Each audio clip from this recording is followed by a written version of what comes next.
नमस्ते दोस्तों। आज हम इस मज़ेदार और जादुई कहानी के सफ़र में एक बहुत ही ख़ास बात सीखने वाले हैं। ये कहानी सिर्फ किसी आम खजाने की नहीं है, बल्कि ये है दो पक्के दोस्तों की, एक छुपे हुए रहस्य की और एक ऐसे टेस्ट की जिसमें हिम्मत की असली पहचान होती है। हम इस कहानी को बहुत ही आसान तरीके से समझेंगे ताकि इसके पीछे का जो असली जादू है वो हम सबको समझ आ सके। तो चलिए, बिना किसी देरी के इस रोमांचक सफ़र की शुरुआत करते हैं। कहानी शुरू करने से पहले ही हमारे सामने एक बहुत बड़ा और मजेदार सवाल आता है। सोचिए जरा, दुनिया में सबसे कीमती चीज क्या है? क्या वो चमकता हुआ सोना है या फिर एक ऐसा सच्चा दोस्त जो हमेशा आपके साथ खड़ा रहे? इस सवाल को अपने दिमाग में रखिएगा, क्योंकि इस कहानी के खत्म होने तक हमें इसका एक बिल्कुल परफेक्ट जवाब मिलने वाला है। तो चलिए, कहानी के भाग 1 से शुरुआत करते हैं, जिसका नाम है जादुई खजाने का बक्सा। एक छोटे से प्यारे से गांव में दो दोस्त रहते थे, आरव और रोहन। ये दोनों कोई आम दोस्त नहीं थे, बल्कि एकदम पक्के वाले दोस्त थे। साथ खेलना, साथ पढ़ाई करना, मतलब गांव में हर कोई उनकी दोस्ती की मिसाल देता था। वो कहते हैं ना, 1 और 1 11।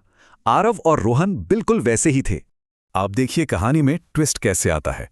स्कूल की छुट्टियां चल रही थी और दोनों मजे से जंगल के पास खेल रहे थे। खेलते खेलते अचानक उन्हें एक पुराना लकड़ी का बक्सा दिखाई दिया। जब उन्होंने मिलकर उस बक्से को खोला तो उनकी आंखें फटी की फटी रह गईं। अंदर एकदम चमकते हुए सोने के सिक्के और एक बहुत ही पुराना नक्शा रखा था। लेकिन जब सामने इतना सारा खजाना हो तो अच्छों का दिमाग डगमगा जाता है। यहीं पर दोनों दोस्तों की सोच बिल्कुल अलग हो गई।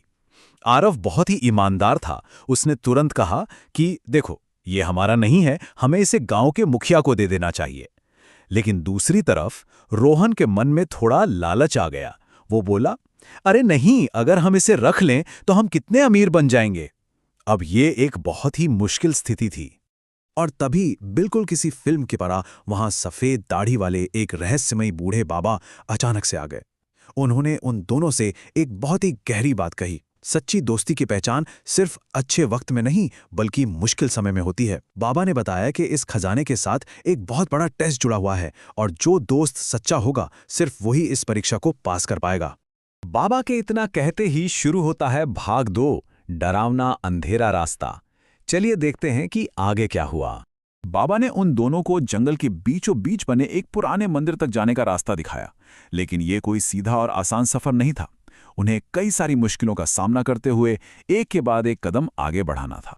थोड़ी दूर चलते ही दोनों एक मोड़ पर आकर रुक गए, जहां से 2 रास्ते जाते थे। एक रास्ता जो बिल्कुल साफ, चमकदार और आसान लग रहा था, और दूसरा रास्ता बहुत ही डरावना और एकदम अंधेरे से भरा हुआ था। रोहन तुरंत उस आसान रास्ते पर जाना चाहता था, लेकिन आरव को बाबा की बात याद थी।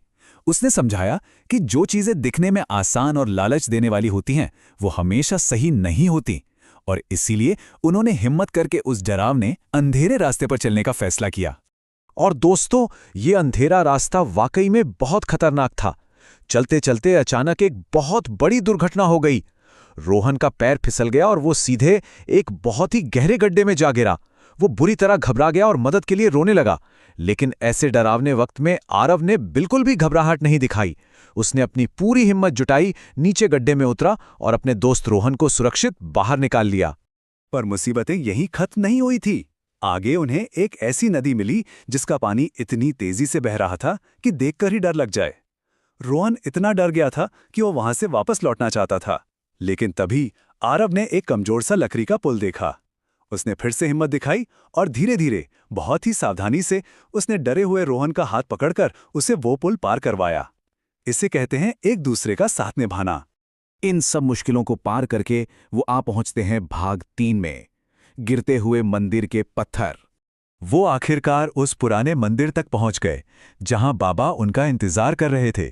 लेकिन बाबा ने मुस्कुराकर कहा कि सबसे बड़ा टेस्ट तो अभी बाकी है, और अब हमारे सामने सबसे बड़ा सवाल आता है। जब जान का खतरा सामने हो तो क्या इंसान का डर जीतता है या उसकी सच्ची दोस्ती? बाबा के इतना कहते ही अचानक पूरी जमीन कांपने लगी। ऐसा लगा जैसे कोई बहुत भयानक भूकंप आ गया हो। मंदिर की दीवारें जोर जोर से हिलने लगीं और छत से बड़े बड़े भारी पत्थर नीचे गिरने लगे। एकदम से अफरा तफरी मच गई। रोहन इतना ज्यादा डर गया कि वो अपनी जान बचाने के लिए बाहर की तरफ भागने लगा, लेकिन तभी एक बहुत भारी पत्थर सीधा आरव के पैर पर आ गिरा और वो वहीं फंस गया। अब यहां देखिए कहानी का सबसे बड़ा और रोंगटे खड़े कर देने वाला पल। रोहन भाग रहा था, लेकिन वो अचानक रुका। उसने पीछे मुड़कर अपने दोस्त को देखा। एक तरफ अपनी जान का डर था और दूसरी तरफ उसका सबसे अच्छा दोस्त दर्द में था। और दोस्तों, इस बार डर हार गया। रोहन बिना कुछ सोचे वापस दौड़ा। उसने अपनी पूरी ताकत, अपना पूरा जोर लगा दिया और उस भारी पत्थर को धकेलकर आरव को आजाद कर दिया। और जैसे ही वो दोनों बाहर निकले, पूरा का पूरा मंदिर ताश के पत्तों की तरह ढह गया। दोनों की जान बच गई। और अब हम आ गए हैं कहानी के आखिरी हिस्से पर, भाग 4, सच्चा इनाम। धूल छटने के बाद बाबा फिर से उनके सामने आए। उन्होंने एक बहुत ही प्यारी सी मुस्कान के साथ कहा कि तुम दोनों ने ये परीक्षा पास कर ली है। और फिर उन्होंने वो बात कही जो हम सबको हमेशा याद रखनी चाहिए।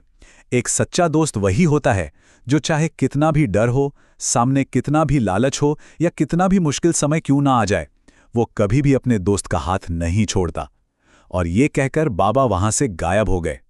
अब आप सब जरूर सोच रहे होंगे कि उस सोने के खजाने का क्या हुआ? क्या रोहन ने उसे रख लिया? बिल्कुल नहीं। इस पूरे सफर ने दोनों दोस्तों को सिखा दिया था कि ईमानदारी और दूसरों की मदद करना लालच से करोड़ों गुना बेहतर है। उन्होंने वो पूरा का पूरा खजाना अपने गांव को दान कर दिया। और जानते हैं उस खजाने से क्या बना? गांव के बच्चों के लिए एक बहुत ही सुंदर नया स्कूल और बीमार लोगों के इलाज के लिए एक नया अस्पताल। उनकी इस ईमानदारी ने पूरे गांव की किस्मत बदल दी। आरव और रोहन ने लालच को छोड़कर ईमानदारी का रास्ता चुना और अपनी जान पर खेलकर एक दूसरे की मदद की। उनके इन सही फैसलों ने उनकी दोस्ती को इतना मजबूत कर दिया कि पूरा गांव उनकी बातें करने लगा। बच्चे, बूढ़े, जवान, हर कोई उनकी इस निस्वार्थ दोस्ती और ईमानदारी से प्रेरित हुआ। वो पूरे गांव के हीरो बन गए थे। तो दोस्तों, अगर हम इस पूरी कहानी का निचोड़ निकालें तो सच्ची दोस्ती का असली मतलब क्या है? सच्ची दोस्ती का मतलब सिर्फ साथ में खेलना या मजे करना नहीं है। इसका मतलब है हर मुश्किल में एक दूसरे के साथ चट्टान की तरह खड़े रहना। इसका मतलब है स्वार्थ और लालच को छोड़कर हमेशा ईमानदारी का रास्ता चुनना और दूसरों की मदद करना। यही असली खजाना है। अब जब हम इस मजेदार कहानी के अंत में आ गए हैं, तो मैं चाहता हूं कि हम सब एक बात पर विचार करें। इस कहानी ने हमें ईमानदारी और दूसरों की मदद करने की जो अहमियत सिखाई है, उसे हम अपनी जिंदगी में कैसे ला सकते हैं? सोचिए, क्या आज आप अपने आसपास किसी ऐसे व्यक्ति की मदद कर सकते हैं जिसे आपकी जरूरत है? वो एक छोटा सा काम भी हो सकता है। तो चलिए आज से ही एक सच्चे और ईमानदार दोस्त बनने की कोशिश करते हैं। इस कहानी के सफर में हमारे साथ जुड़ने के लिए आपका बहुत बहुत धन्यवाद।